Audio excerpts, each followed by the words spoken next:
Hi guys, እንደምን አላችሁ? ይህ እንግዲህ ፕሪ-ሾው ቪዲዮ ነው።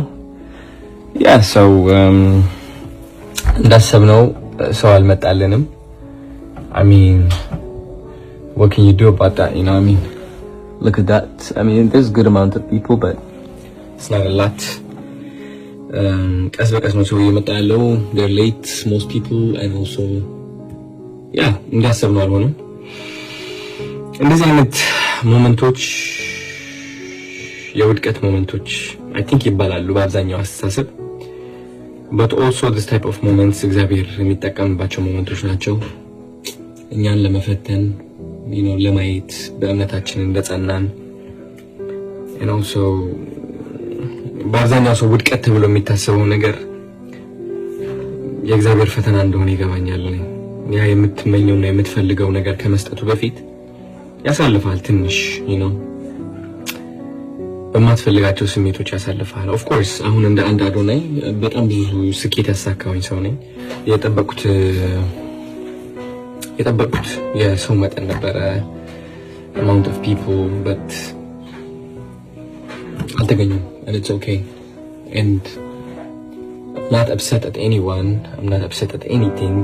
Of course I might be a little bit sad, but however stage ላይ ስወጣ ምን አይነት ኢነርጂ ይዤ ነው የምወጣው?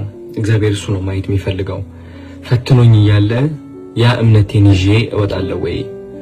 ሜቢ 50 ሰው 100 ሰው ሾው አፕ አድርጎ እያለ 2000 ሰው ሾው አፕ እንዳደረገ አምኜ ያ ስሜት ያ ኢነርጂ ማንጸባረቅ እችላለሁ ወይ?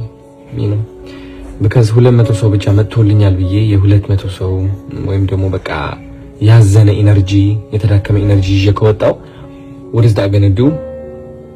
ያ ሪያሊቲ ወይም ያ እውነታ ይቀጥለዋል ማለት ነው. ፈተናዬን አላለፍኩም, ግን ደግሞ እምነቴ ከፍተኛ ከሆነስ ዓለማዊ ነገር እየፈተነኝ እያለ ያልጠበቅኩት ነገር እያጋጠመኝ እያለ እምነቴ ከፍተኛ ከሆነ ግን what's going to happen is sooner or later I'm going to end up winning. So I'm excited, ትልቅ ትምህርት ይዤላችሁ እወጣለሁ. እነዚህ ሰዎች እኔን አምነው እኔን ለማየት ስለመጡ በጣም እውነት ለመናገር በጣም እድለኛ ናቸው. እኔም እድለኛ ነኝ because ትልቅ ትምህርት አስተምራቸዋለሁ. አዶናይ ማለት ታይቶ ማይታወቅ the biggest the biggest superstar ኢትዮጵያ ውስጥ. That's the belief, that's the greatness, that's the mindset I'm going to be walking by, no matter if I'm failing, no matter if I'm winning, because there's no failure, there's no winning. I've been a winner. I might lose sometimes. What matters is my mindset, and this is what they're here for. This is the mindset that makes me different. Yeah, mindset ያሳሰብ ነው ለየት የሚያደርገኝ. እንግዲህ ለምክንያት ይሆናል ይሁን ሊያጋጥመው. That's all I'm gonna say, man. I love you. Good luck to me.